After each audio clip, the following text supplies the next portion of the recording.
जय गुरु जी। आज का सत्संग संगत जी हमें भेजा है पंचकुला से एक आंटी जी ने। सत्संग स्टार्ट करने से पहले एक बार मंत्र जाप कर लेते हैं। ओम नमः शिवाय शिव जी सदा सहाय। ओम नमः शिवाय गुरु जी सदा सहाय। ओम नमः शिवाय शिव जी सदा सहाय। ओम नमः शिवाय गुरु जी सदा सहाय। चलिए संगत जी सत्संग स्टार्ट करते हैं।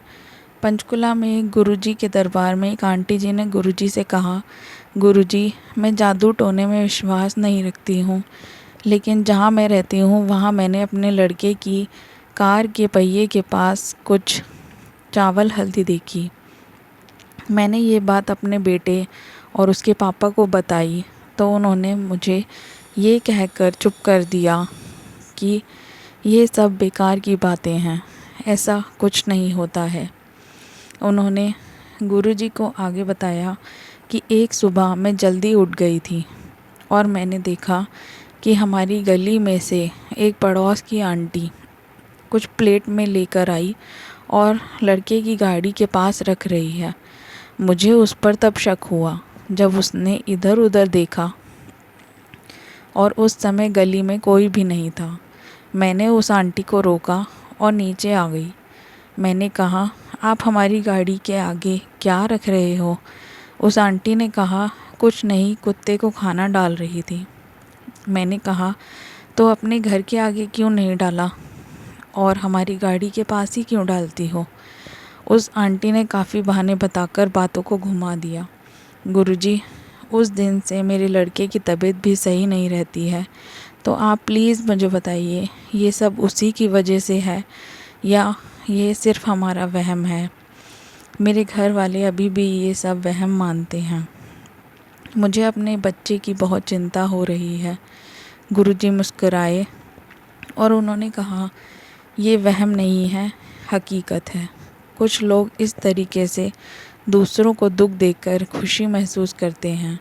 वो किसी बात से परेशान रहते हैं तो वो दूसरों को बिना किसी कारण से दुखी देखना चाहते हैं, और जो तू सोच रही है वो सच है। आंटी जी रोने लग गई और गुरुजी से बार बार कहने लगी, गुरुजी मेरे लड़के को इन सब चीज़ से बचा लो।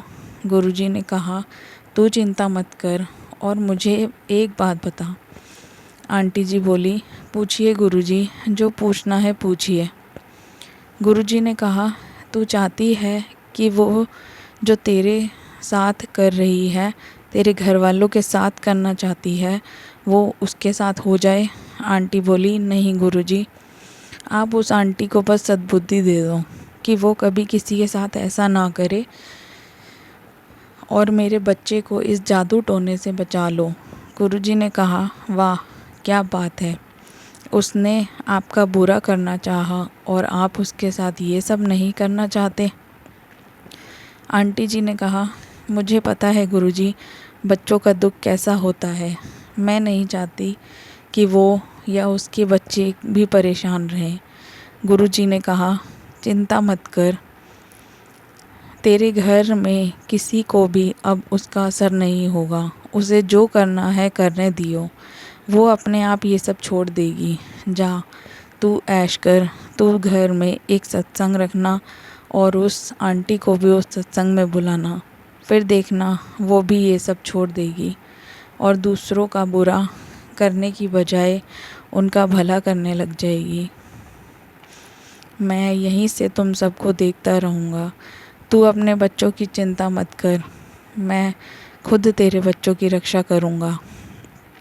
आंटी जी ने गुरुजी के कहने पर एक सत्संग रखवाया और सबको उस सत्संग का इनविटेशन भेजा।